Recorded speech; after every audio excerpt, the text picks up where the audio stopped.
हाँ तो मेरे प्यारे दर्शकों, कैसे हैं आप लोग। उम्मीद करता हूँ आप लोग एकदम अच्छे होंगे। दोस्तों आज की इस वीडियो में मैं आप लोगों को क्लास 10th मैथ एनसीईआरटी के बुक से एक ऐसे क्वेश्चन को छाट कर लाया हूँ जो कि दोस्तों क्लास 10th के बोर्ड एग्जाम में अक्सर पूछे जाते हैं। ये दोस्तों क्लास 10th के चैप्टर नंबर 9 से है, हाइट एंड डिस्टेंस का क्वेश्चन है, जो कि दोस्तों मॉडल सेट क्वेश्चन है, गेसिंग क्वेश्चन कहिए इसको, ठीक है ना। बहुत ही बार बार पूछे जाता है ये क्वेश्चन। तो दोस्तों हम पूरी यकीन के साथ कह सकते हैं कि दोस्तों ये जो क्वेश्चन है ना 2025 में भी पूछ सकता है। तो दोस्तों सबसे पहले इसको हल कर लेते हैं बिना किसी देर किए हुए। तो चलिए दोस्तों शुरुआत करते हैं। दोस्तों ये जो क्वेश्चन है बहुत ही सिंपल क्वेश्चन है, देखने में लग रहा होगा दोस्तों आपको बड़ा, लेकिन दोस्तों इसको हल बहुत ही शॉर्ट में होगा। तो चलिए कैसे। दोस्तों लिखा हुआ है भूमि से 60 मीटर की ऊंचाई पर एक पतंग उड़ रही है। भूमि से 60 मीटर की ऊंचाई पर एक पतंग उड़ रही है और पतंग में लगी डोरी को अस्थायी रूप से बांध दिया गया है। भूमि के साथ डोरी का झुकाव 60 डिग्री है। यह मानकर कि डोरी में कोई ढील नहीं है, डोरी की लंबाई ज्ञात कीजिए। डोरी की लंबाई ज्ञात करना बहुत ही सरल क्वेश्चन है। तो चलिए दोस्तों सबसे पहले इसको डायग्राम से समझते हैं, ठीक है ना। डायग्राम बनाते हैं किस प्रकार बनेगा। तो दोस्तों फिर से पढ़िए, भूमि से 60 मीटर की ऊंचाई पर एक पतंग उड़ रही है। भूमि से, ये जो बात में भूमि है, इससे 60 मीटर की ऊंचाई पर एक पतंग उड़ रही है। 60 मीटर की ऊंचाई पर एक पतंग उड़ रही है, 60 मीटर की ऊंचाई पर, ठीक है दोस्तों। समझ लीजिए कि एक यहाँ पर एक पतंग उड़ रहा है। तो चलिए पतंग का भी निशान बना देते हैं, ठीक है। 60 मीटर की ऊंचाई है, यहाँ पर दोस्तों पतंग उड़ रही है, ठीक है ना। ये पतंग बना देते हैं, पतंग का सिंबल, ठीक है। तो ये भूमि है, 60 मीटर की ऊंचाई पर एक पतंग उड़ रही है। और दोस्तों कहा गया है पतंग में लगी डोर को अस्थायी रूप से बांध दिया गया है। पतंग में जो लगी डोर है इसको अस्थायी रूप से किसी भूमि के कोने में बांध दिया गया है। तो दोस्तों एक डोरी को बांध दिया, बोल रहा है कि भूमि के साथ डोरी का झुकाव, जो भूमि के साथ डोरी का जो झुकाव है दोस्तों 60 डिग्री है। ये बांध दिया गया है, यहाँ पर बाद में पतंग का डोर यहाँ पर बांध दिया गया है, ठीक है ना। और इसका जो झुकाव है दोस्तों 60 डिग्री है। इसका झुकाव क्या है दोस्तों 60 डिग्री है। तो दोस्तों अगर ये मिलाएंगे इस पर भूमि से और पतंग की ऊंचाई जो उड़ रही है, यानी कि 60 मीटर है। कितना दोस्तों 60 मीटर दिया गया है, मतलब कि यहाँ से लेकर यहाँ तक इसकी ऊंचाई कितनी है 60 मीटर है। और इसका झुकाव दोस्तों 60 डिग्री है, ठीक है ना। इसका झुकाव कितना है दोस्तों 60 डिग्री है। तो दोस्तों हमें यहाँ पर कह सकते हैं ना कि समकोण त्रिभुज है। ये क्या है दोस्तों समकोण त्रिभुज है। अगर ध्यान से देखिएगा दोस्तों, डोरी की लंबाई ज्ञात करने कह रहा है। डोरी की ये जो लंबाई है ना, अब बाद में देखिए इसको क्या बोलेंगे, इसके सामने वाले भूसा को परपेंडिकुलर यानी कि लंब बोलते हैं, लंब बोलते हैं। और ये दोस्तों ये तो हाइपोटेन्यूस यानी कर्ण हो गया, और ये जो बेस हो गया, ठीक है ना। आप लोग समझिए ध्यान से वो देखिएगा दोस्तों, ये 90 डिग्री का एंगल बना रहा है, समकोण, समकोण त्रिभुज है ना, ठीक है ना। तो चलिए इसको बहुत ही सिंपल तरीके से हल करते हैं। हमने डायग्राम बना लिया है, यानी कि दोस्तों ये जो उन्नयन कोण है, आप लोगों को पता होगा जब नीचे का जो कोण होता है वो उन्नयन कोण होता है, और जब जो ऊपर का जो नीचे की तरफ कोण होता है वो अवनमन कोण होता है। क्या आप लोग भी नहीं जानते उन्नयन कोण किसे कहते हैं, अवनमन किसे कहते हैं। तो दोस्तों देखिए फिर से समझ लीजिए ट्रिक के साथ, उन्नयन कोण किसको बोलेंगे। जब देखिए दोस्तों जब आँख को ऊंचा करके देखते हैं तो हमें उन्नयन कोण बनता है। जैसे कि बात हम लोग यहाँ से एक व्यक्ति देख रहा है, यहाँ से एक व्यक्ति देख रहा है आँख को ऊंचा करके, इस मीनार, इस ऊंची जो बिंदु है इसको देख रहा है, ठीक है ना। इस पतंग को देख रहा है तो आँख को तो ऊंचा कर रहा है ना, ऊंचा मतलब कि आँख ऊंचा कर रहा है तो उन्नयन कोण बन रहा है, यानी कि उससे उन्नयन और उससे ऊंचा, आँख को ऊंचा कर रही है तो उन्नयन कोण, ठीक है ना। नयन मतलब ये आँख होता है, समझिएगा।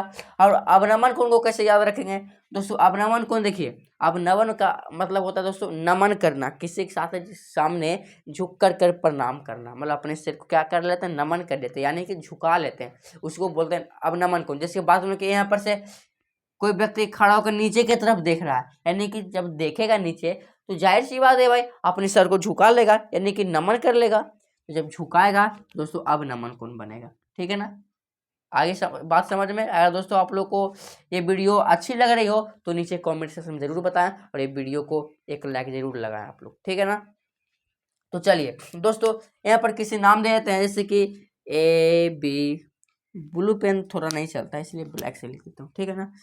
ए बी, यहाँ पर बी का देते हैं, यहाँ पर सी देते हैं, ठीक है ना। तो यहाँ पर देखिए दोस्तों, अगर ध्यान से देखिएगा तो ये देखिए यहाँ पर 60 डिग्री का कोण बन रहा है परपेंडिकुलर, और निकाला हमें ये हाइपोटेनस निकालना है, क्योंकि सिर्फ बोल रहा है कि क्या निकालने बोल रहा, डोरी की लंबाई ज्ञात करने बोल रहा है, यानी डोरी की लंबाई ये तो है कर्ण, ठीक है ना।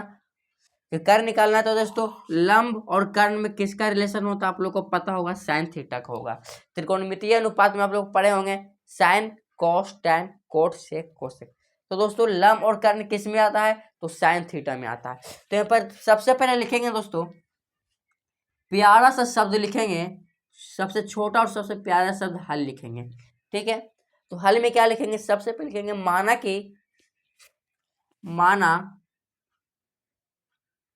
कि डोर की लंबाई